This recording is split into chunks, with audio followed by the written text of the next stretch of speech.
In the hidden valleys of Japan, the Fuma clan operated in the silence between heartbeats. Among them was Taki, an orphan raised by a master named Toki. Under his tutelage, Taki mastered the arts of the shinobi, evolving into a peerless spy and a strategist whose mind was as sharp as the blades she forged.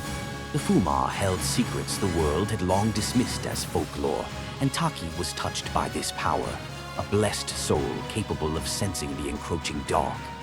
Driven by a moral compass that defied her kin, she traveled Japan hunting demons that preyed upon the weak, armed with the short sword Mekki-Maru, a blade she had tempered with her own hands. The equilibrium shattered when Toki summoned the clan for an urgent decree. Hachibe, once Toki's equal, had fled with his daughter Chie, taking the spiritual ninjato Mekki-Maru. According to Fuma law, there were nukenin to be eliminated. Sensing a dissonance in her master's aura, Taki tracked them to a humble stall under the protection of a wanderer named Li Long. When she confronted Hachibe, he surrendered the blade, warning that the madness within Toki had been amplified by it. The Mekki-Maru, he confessed, is a gateway to something ancient and hungry. Taki took the blade, its weight unnatural. Hachibe warned that if Toki touched it again, he would be consumed. Trusting the old man, Taki allowed them to escape, burying the sword where it would be lost. Upon her return, she lied, claiming the traitors had perished. When Toki's eyes lit with a predatory glee and he ordered the hunt to continue, Taki realized the truth. Her master was a puppet, his soul warped by the resonance of a cursed sword known as Soul Edge. Taki's world was fraying. Mekki-Maru began to dim, and when she was summoned to seal a rift of demons, she barely succeeded. Connection was undeniable. The evil of Soul Edge was poisoning the spiritual fabric of the world. She tracked the cursed blade to a port in Spain. The scene was one of carnage. A pirate, Cervantes, stood over a wounded girl, his hands gripping the hideous, eye-adorned Soul Edge. Taki engaged him in a duel that pushed her beyond her limits. Her armor, crafted for spirits, shattered under the pirate's demonic assault. Yet, Cervantes was already spent from a prior battle. Finding a desperate opening, Taki delivered a fatal blow. As she whisked the injured Sofitia to safety, a cataclysmic explosion rocked the harbor, the release of the evil seed.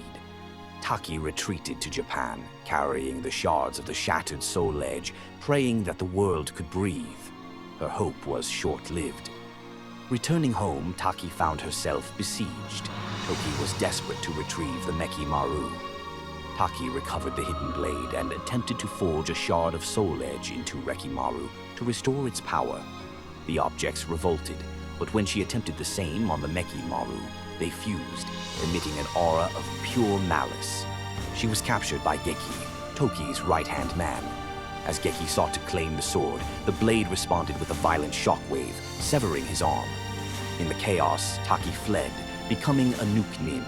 Taki spent years in the shadows, a hunter haunted by her own gear. Rumors of a nightmare, a knight wielding a sword of malice, circulated through Europe. She understood that Soul Edge had reformed. Her quest was diverted by the ghost Jello Fury, who broke his seals using the energy of the evil seed.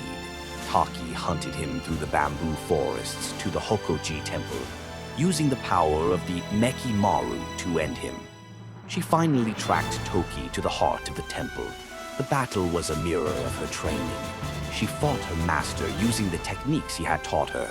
When she stood over him, blade raised, Toki's eyes suddenly cleared. He whispered, "Taki, is that you?"